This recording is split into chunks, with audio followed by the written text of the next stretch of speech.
wabarakatuh. Perkenalkan, nama saya Adita Prabawati dengan NIM 210817178 dari kelas PSF kelompok 3. Pada pembiayaan ini, dasar teori yang digunakan yaitu akad khord, yang mana akad khord adalah pinjam meminjam dana tanpa imbalan dengan kewajiban pihak peminjam mengembalikan pokok pinjaman secara sekaligus ataupun cicilan dalam jangka waktu tertentu. Sementara sumber dana khord berasal dari bagian modal lembaga keuangan syariah atau LKS, keuntungan LKS, yang disisihkan, serta lembaga lain atau individu yang mempercayakan penyaluran infaknya kepada lembaga keuangan syariah. Selanjutnya, nasabah kami bernama Ibu Soinem adalah seorang ibu rumah tangga yang tinggal di Desa Galak, Kecamatan Selaung, Ponorogo, di mana beliau memiliki usaha sampingan yaitu toko kelontong dan membutuhkan modal untuk tambahan modal usaha sebesar 700.000. Kemudian, untuk rumusan masalah umum dari penelitian ini adalah bagaimana prosedur pembiayaan khord pada usaha toko kelontong tersebut. Nah, untuk prosedurnya yaitu nasabah melakukan pengajuan pembiayaan dengan jumlah nominal tertentu kepada pihak bank, yang mana selanjutnya antara pihak bank dan nasabah melakukan akad, serta pihak nasabah diwajibkan mengisi formulir dan beberapa data yang dibutuhkan. Selanjutnya dilakukan serah terima dana, dan yang terakhir nasabah mulai melakukan angsuran sesuai kesepakatan di awal akad. Sementara untuk rumusan masalah yang kedua pada penelitian ini adalah bagaimana dampak pembiayaan khord pada usaha toko kelontong tersebut. Berdasarkan penelitian yang saya lakukan, usaha dari nasabah kami mampu mengalami perubahan yang cukup signifikan, di mana usaha tersebut sangat lancar dan lebih banyak lagi masyarakat sekitar yang berdatangan untuk berbelanja. Sekian yang dapat saya sampaikan. Terima kasih. Perkenalkan, nama saya Yan Supo Prabowo Kristianto dengan NIM 210817190. Kelas saya kelas BSF semester 6 kelompok 3. Di sini saya akan merumuskan masalah saya yang kedua, yaitu tentang bagaimana resiko dapat timbul pada pembiayaan khord.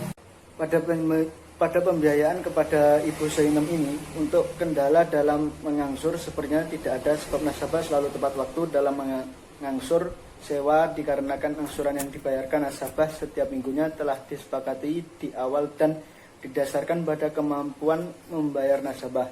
Bahkan nasabah juga sesekali membayar di awal pada saat belum tanggal angsuran. Jadi untuk resiko kredit macet untuk nasabah kami tidak terjadi, dan dapat disimpulkan bahwa tidak ada masalah dalam hal angsuran.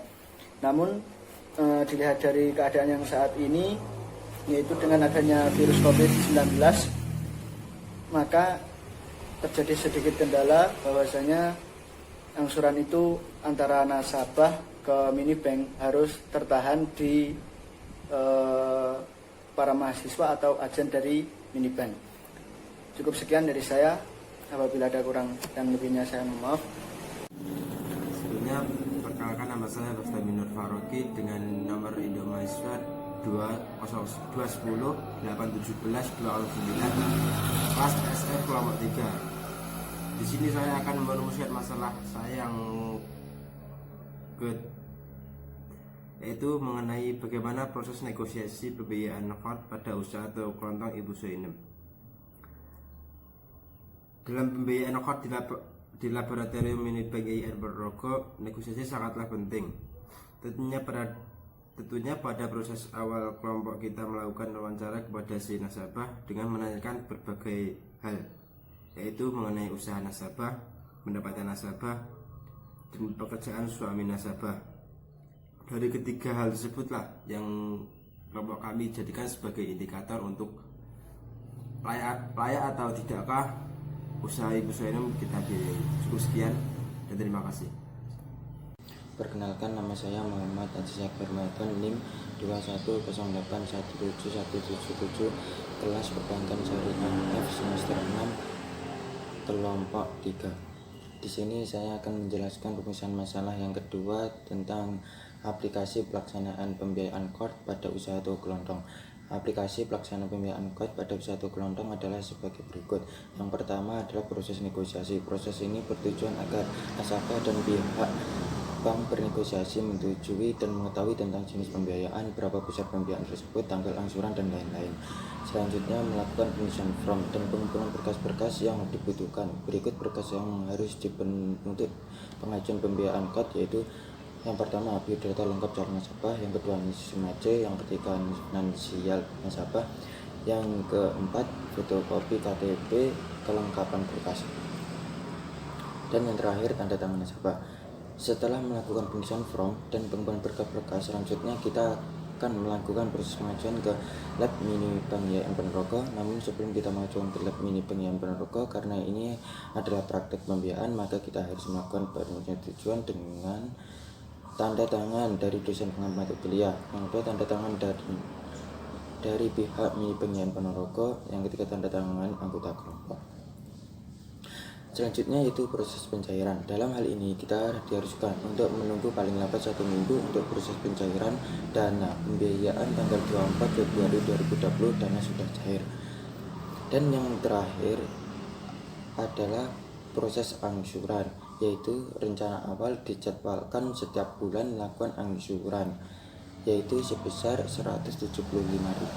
Cukup sekian dari saya.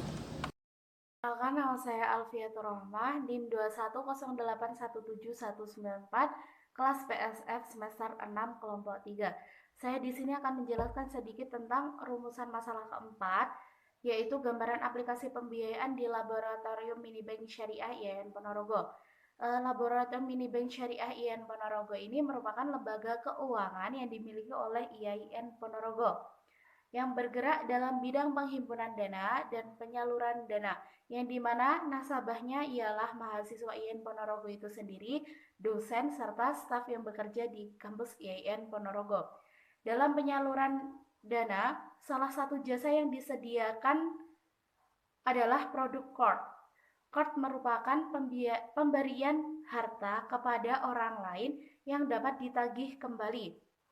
Dengan kata lain, meminjamkan tanpa mengharapkan imbalan.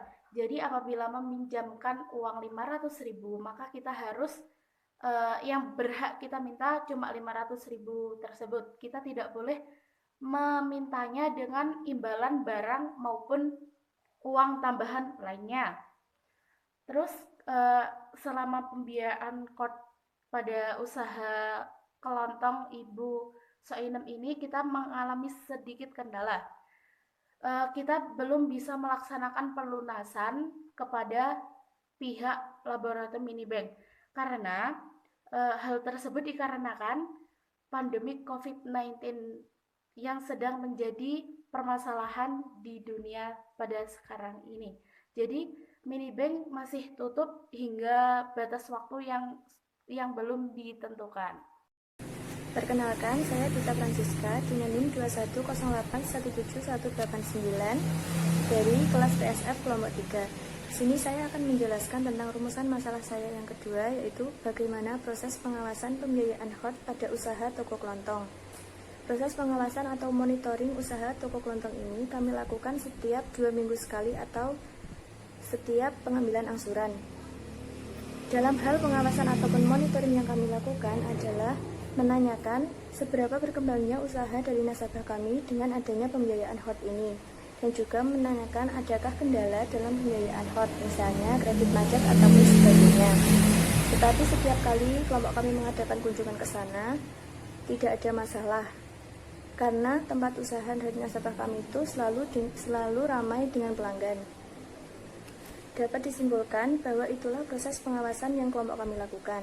Dan kelompok kami juga menyimpulkan bahwa nasabah kami tidak ada masalah ataupun kendala dalam pembiayaannya, karena setiap mengangsur nasabah kami selalu membayarnya tepat waktu.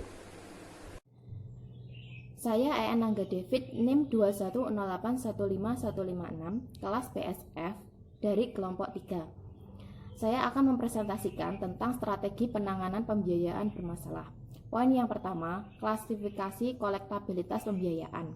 Dalam pasal 9 Peraturan Bank Indonesia nomor 8/21/PBI/2006 terdapat 5 golongan mengenai kualitas pembiayaan, yaitu yang pertama lancar, di mana nasabah melakukan pembayaran angsuran secara tepat waktu. Yang kedua, dalam perhatian khusus, di mana terdapat tunggakan angsuran pokok akan tetapi belum melampaui 90 hari.